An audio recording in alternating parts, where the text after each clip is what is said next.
Well, it seems like the little tasks never end when you're out living in the country, and that's just one of the things about it. You never get caught up. You're not gonna. This little gift from Mother Nature looks like it had been a hollow limb, probably home to some sort of creature or a number of creatures for a long time, but in a windstorm this week, it came down.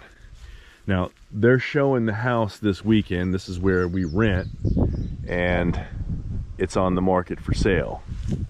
They're showing it this weekend, and I don't want to have this storm damage sitting here because it's kind of ugly. The weight is being borne right here, right now. I'm going to cut it right there in the middle because I think that's my best chance of it not destroying the fence. That's going to act like a hinge, and that's going to drop down. I just got to make sure that that doesn't try to drop on me. Yeah, that's wonky as can be. This is going to be fun.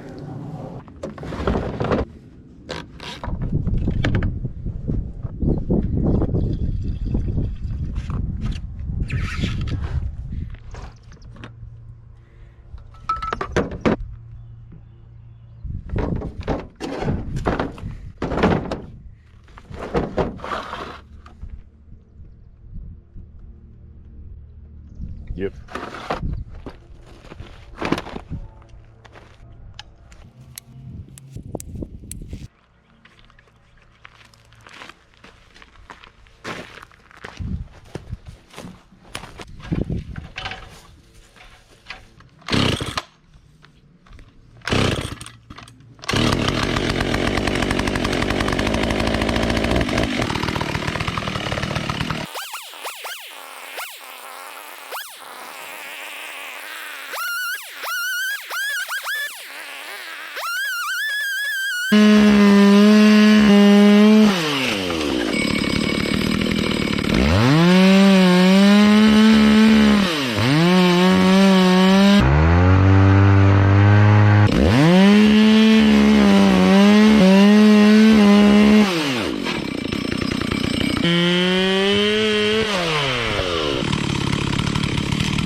Nice if I could just grab it and pull and it would fall off, but I doubt that's going to happen.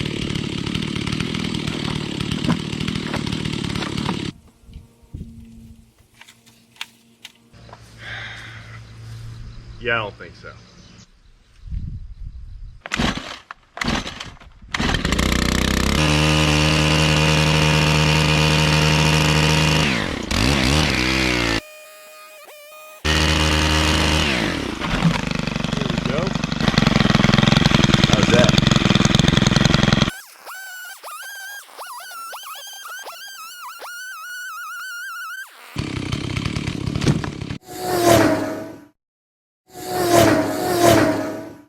Now when them folks come up here to look at the house, it'll look a little bit more well cared for.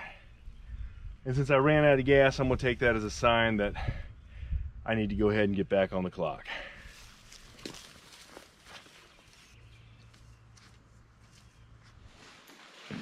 Good morning. We're getting started here today on a couple of the tasks that are still on our pre-electrical inspection list. Basically, I put together a list of things that we've got to get done in order to get our first electrical inspection. One of the things I've got to do is finish the framing on this side. Actually, I got to do framing on both sides. Here, I've got to go all the way up to the roof because that's going to be an enclosed attic space. And in this bathroom, I've also got to go up to the roof to separate the bathroom from the bedroom. Not a great deal of work, but it's going to take a little bit of time. My hope is that today I'll be able to get one of these sides completed, and then during the week I can get the other side completed. While I think that that side would be the low-hanging fruit and the easiest one to get done, I think I'm actually going to start over here today. I got a couple of reasons for that, but I think if I can knock out this big piece right here today and get that done, I'll be in a good state for what we have to do the rest of the week. Well, we had a little bit of a delay today. I had to get Javanna home. She wasn't feeling well. I'm back up here on the build, and what I've gone ahead and done is I've put some sisters in right here on this joist. My reason for that is I want to give a flat surface underneath the 2x4 that's going to be the base for that wall. And this wall is not supporting anything. It has to be sturdy enough for them to hang drywall on, and that section up there is the attic. So it also has to be sturdy enough so that if somebody were to lean against it, the wall doesn't give way and they don't come out. That's important. We're gonna build this wall just like we would build any other wall. The only difference is we're not gonna have two top plates because, again, it's not load bearing. We're gonna have one top plate to it. I'm getting ready to go ahead and put the bottom plate on.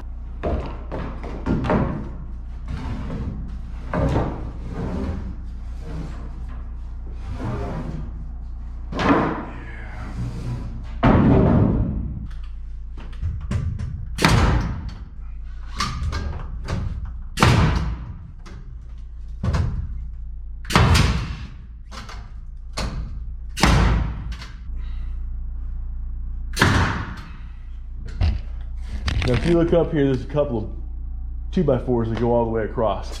What those were for was, before we had a roof, I used those as additional supports on the timber frame and the trusses. I don't need them anymore. They got to come down. It's just one of those things that I didn't get to, but I'm looking at my watch and I'm looking at what time it is. Daylight's going to leave here in about 2.5 hours. I got to get this wall done if I'm going to stay on track for what I want to get for the week. I'm gonna leave 3 or 4 studs out of it so that they can get all the drywall up into the attic. But aside from that, the rest of this has to get put together. So I just gotta kick it into high gear and get this done. Contrary to what I was expecting, this proved to be one of the most difficult tasks of the day. Sledgehammer did almost nothing. Crowbar didn't get it loose and was marking up the beam pretty bad, so I decided to cut it and use the cut piece as a lever to help loosen the nails. Now I just chalked a line on the ceiling. That was the trick. The way I did it was I drove a screw into the ceiling panel right there, pulled that chalk line all the way across here, got it tight up to the mark that I had, and then got my chalk line. So that gives me a reference point that I'm going to use to put the top plate in here, and then I'm going to attach all the studs. Again, this has to be strong enough to keep somebody from being able to lean against the wall up there and fall out. So it's got to be strong, it's structural, but it's not load bearing. Because of that, I'm going to have it tied in. You can see I've got a 2x4 sticking out there on that little knee wall. That is part of that knee wall. I intentionally left that out there because it lines up with the top of this, and I'm going to tie it in to this structure so that it gives additional support that strengthens the whole thing up. There we go, that's the first one.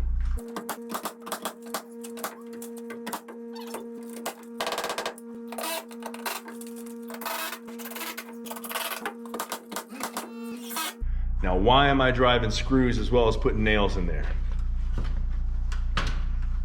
We're able to move these panels when we were lifting them into place with 10-inch plate. It had, I think it had about 24 screws into it, but screws dig into that OSB and hang on to it enough that you can lift it up and move it around with a crane. Having that 2x4 with about 6 or 8 screws on it should anchor it into the ceiling enough that I don't have to worry about it going anywhere. So the combination of screws and nails, it's not going to budge.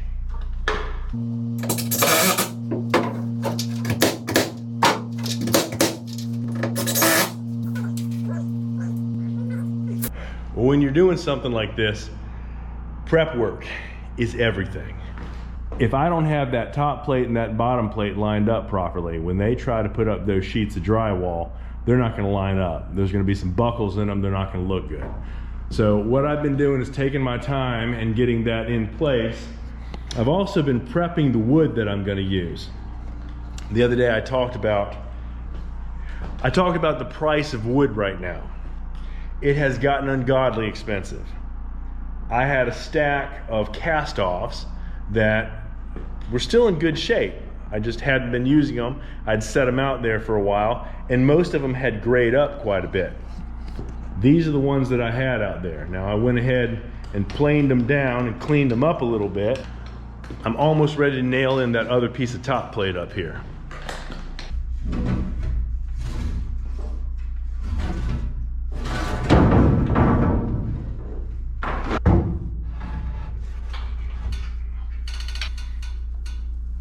Oh, that fits nice. That fits very, very nice.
Well, I didn't beat the sun coming down today, but I wasn't too far off the mark. I'll be up here a couple of times this week to try and get more done. Get the rest of that wall put in on the other side. A lot of work has got to be done, but we're pushing hard. We want to get on the grid. We've already had a representative from the power company come out here. They're going to come back in a couple of weeks. Well, they're going to come back in a couple of weeks after we've had a chance to put our disconnect, our relay switch, and the fuse box in. So once we get that panel up, get them to bring some power over, we won't have to run generator anymore. That's a real big deal. Come on back and check us out again. And if you're a subscriber who has not been getting any of the notifications, go ahead and give that notification bell a push. We'll see you next time. Now, why am I dry and draw? Why am I draw?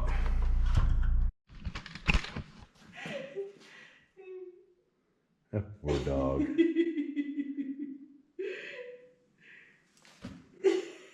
He didn't care for it. Okay, I'm done.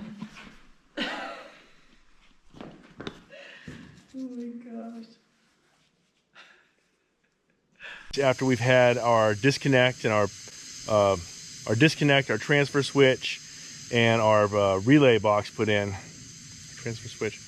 After we've had our disconnect, good God.